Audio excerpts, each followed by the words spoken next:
नमस्कार दोस्तों, राधे राधे। कैसे हैं आप सब लोग। आज मैं क्वेश्चंस आपके लिए लेकर आई हूँ। बहुत ही इंपॉर्टेंट क्वेश्चंस है, तो प्लीज़ वीडियो को अंत तक देखें। चैनल को लाइक एंड सब्सक्राइब करना ना भूलें। 2 साल के बच्चे की ऊंचाई कैसे नापी जाती है? 2 साल के बच्चे की ऊंचाई किस तरह से नापी जाती है? इसका आंसर है ए, स्टेडियोमीटर द्वारा। ए, स्टेडियोमीटर द्वारा। बच्चों की अचानक मृत्यु होने का कारण क्या है? ऐसा कौन सा रीज़न है जिससे बच्चों की अचानक मृत्यु हो जाती है? इसका आंसर है ए, एक्यूट एपिग्लोटाइटिस। शॉक वाले बच्चे में नर्स सबसे पहले किस चीज़ का आकलन करती है? सबसे पहले क्या टेस्ट करती है? इसका आंसर है ए, यूरिन आउटपुट। Urine output. नाक से ब्लीडिंग में बच्चे की सही पोजीशन क्या है? अगर नाक से ब्लीडिंग हो रही हो तो बच्चे की सही पोजीशन क्या है? इसका आंसर है ए, आगे की ओर झुककर बैठना। अगर नाक से खून बह रहा हो, ब्लीडिंग आ रही हो, तो बच्चे को आगे की ओर झुककर बैठना चाहिए। निम्नलिखित में से पर्याप्त स्तनपान का सूचक क्या है? यानी कि क्वेश्चन में पूछा जा रहा है कि यदि कोई बच्चा अपनी माँ का दूध पी रहा है तो इन सब में से किस चीज़ से यह पता चलेगा कि उस बच्चे को पर्याप्त मात्रा में दूध मिल रहा है कि नहीं? इसका आंसर है ए, एक दिन में 8 से 10 बार मूत्र विसर्जित करना। एक दिन में 8 से 10 बार यूरिन पास होना।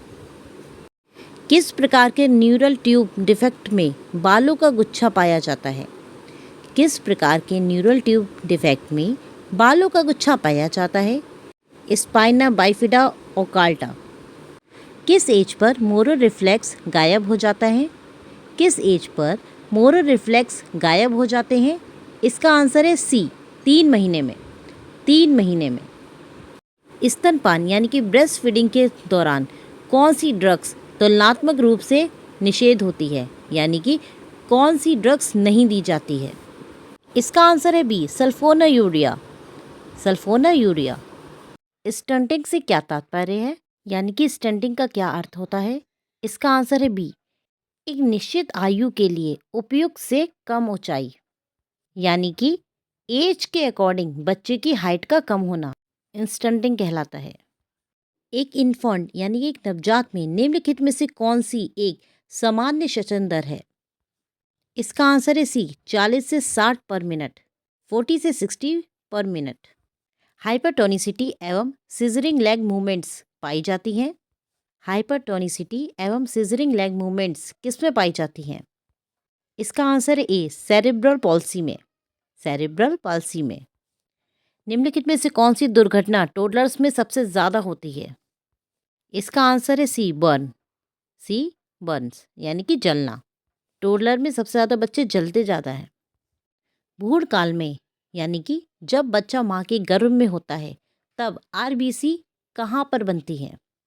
क्वेश्चन में पूछा जा रहा है कि जब बच्चा माँ के पेट में होता है, खून बनाने वाली लाल रक्त कोशिकाएं आरबीसी सबसे पहले कहाँ पर बनती है?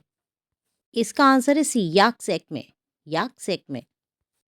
5 साल से छोटे बच्चे को प्रभावित करने वाला मेनिंजाइटिस का सबसे सामान्य प्रकार क्या है? 5 साल से छोटे बच्चे को प्रभावित करने वाला मेनिंजाइटिस का सबसे नॉर्मल प्रकार टाइप कौन सा है? इसका आंसर है D, aseptic meningitis. Aseptic meningitis. दीर्घकालीन प्रसव के परिणाम स्वरूप उत्पन्न नवजात के कपाल पर सूजन युक्त क्षेत्र क्या कहलाता है? इस क्वेश्चन में पूछा जा रहा है कि लंबे समय तक चलने वाले प्रसव यानी कि बच्चे के जन्म के बाद नवजात शिशु के सर पर जो सूजन वाला हिस्सा बन जाता है वह क्या कहलाता है? इसका आंसर है बी, कैपेट सग्डेनियम।